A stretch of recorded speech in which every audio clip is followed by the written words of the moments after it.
Ang mahalaga, mapag-usapan natin yung napakahalaga mga bagay. Kasi hindi porket born again ka na, restore ka na. Kasi danger yung binitawan doon sa Matthew 7:21 kanina. Hindi lahat ng tumatawag sa nag-claim pa!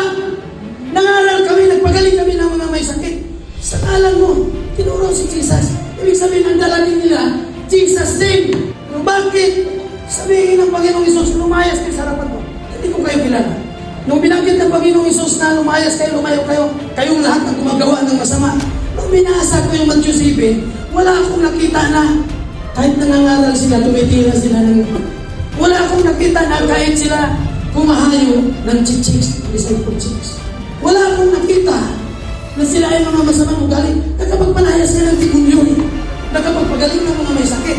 Hindi sana kahit walang sabihin ni Jesus, oh, nakita ko yung ginagawa nyo noon.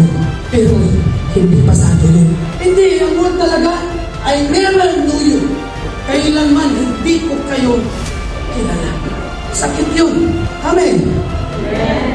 So ano ba ang dapat i-restore sa ating buhay? Ano ba ang kailangan? Bakit bumaba si Jesus para i-restore tayo sa ating pagkakilanlan kung sino tayo, sino siya sa ating buhay?